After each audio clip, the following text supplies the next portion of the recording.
Second to last official topic. We will be doing monopolistic competition this week.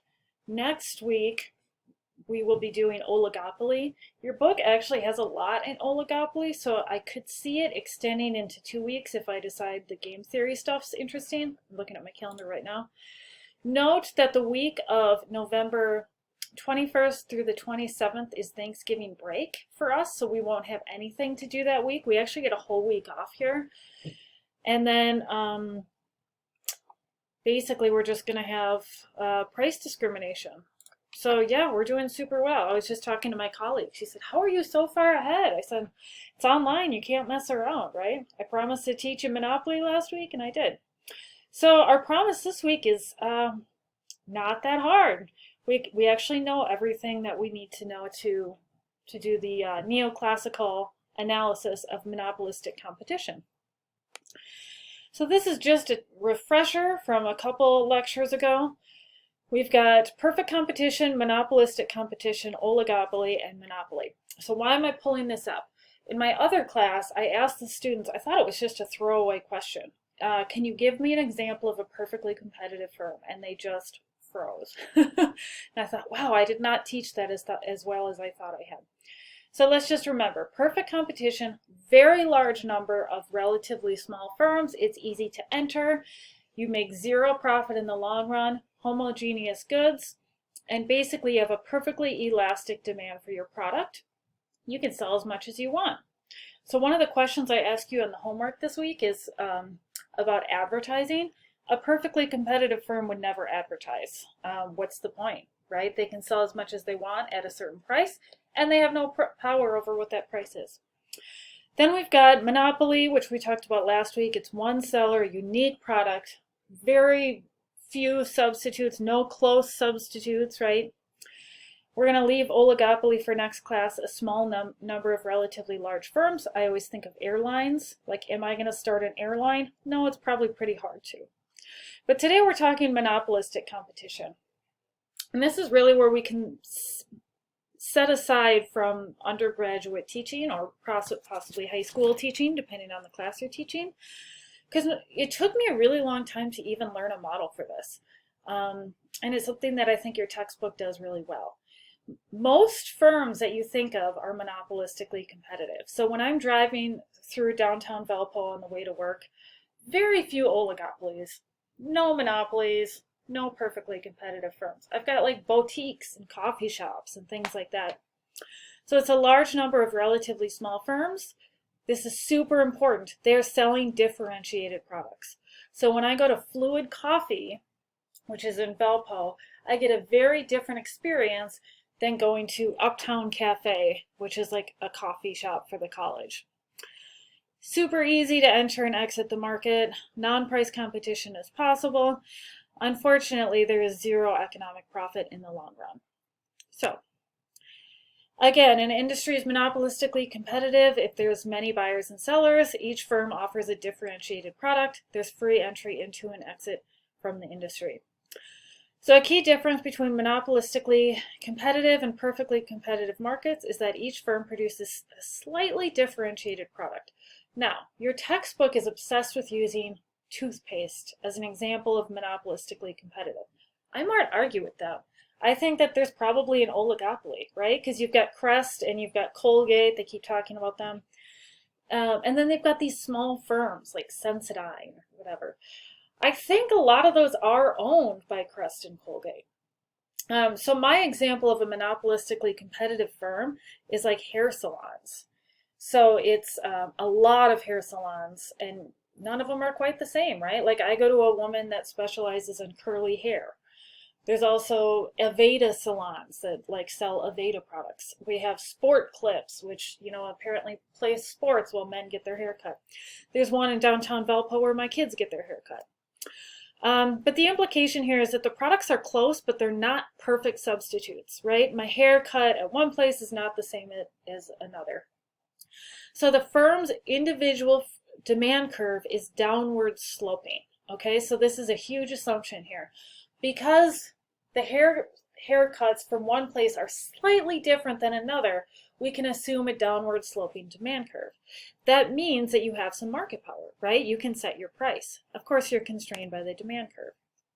So I actually mentioned when I was a student, PhD or undergrad, I never read those little vignettes in the textbook. I was like, this is a waste of my time. This one's worth reading. So if you read the Inside Business 8.3, it's about Colgate and Crest. I actually found it really helpful. But you know, it's funny because I was talking to my colleague about this. I am looking at monopolistically competitive things today. So one of my friends has 3 kids and her husband is deployed. I think he's in Kuwait again. And so we're each taking a month and sending her things that help. And I wanted to send her a massage. I'm selfish enough that I just started looking up massages for myself, right? Look at all these different things. I have been to this place, Harmony Massage Therapy. So it's a small place. They kind of do a lot of things. You've got Massage Envy, which has like convenient scheduling, apparently. You've got, this place is a salon and they also offer facials. My physical therapist actually gave me some woman's number that does it in her home. So it's like a slightly different product. And if you think about massage, like when you go to a really good masseuse, it is different, right? Like the product is different. So each individual firm has a downward sloping demand curve. The other thing I always like to talk about, I probably already have, is the vaping shops. Because there's always something, right? It's like the new thing, the new industry to go into. And what happens is, as an economist, I see these things pop up. So like clearly there's positive profits in the vaping industry, or there were. So we've got this. Can you imagine like how many shops there are? Cotton and colas, vape and Velpo, smoke and vape. There's so many of these. Monopolistic competition. They're offering slightly different things. Can't say I've been to one of them, so I don't really know. But they're like, each of them is going to face a downward sloping demand curve. Okay, so this is in your book. And so I'm going to show you this. Looks just like a monopoly, right? Like this is not anything new. Because the individual firm has a demand for their individual product. I noted here though, you might wish to draw it more horizontal than a monopoly. Because there are close substitutes, the products are going to be more elastic, and usually we draw that flatter. Now we can see the firm is going to produce where marginal revenue equals marginal cost. It's going to charge this price. This particular firm is earning a positive economic profit. There we go. Nothing new. So, to maximize profits, a monopolistically competitive firm produces where its marginal revenue equals marginal cost. The price is the maximum price per unit that they're willing to pay, which is shown by the demand curve. The profit maximizing output, this is how they're labeling it. We got it. All right. Very nice. So the difference here between a monopolistically competitive firm and a monopoly in this model is that we're going to actually see the demand curve shift as we move from the short run to the long run. So remember, entry and exit is easy in this type of market. I could start a hair salon. No one should go there, but I could, right? I guess I'd have to be licensed. I could start a vaping shop.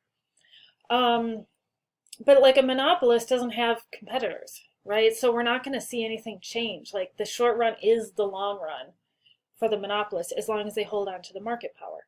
So here, what's going to happen is additional firms are going to enter in the long run to capture some of these profits, like the vaping shops. Years ago, it was cash for gold, right? Remember seeing those all around? And then if there's losses, then firms are going to exit.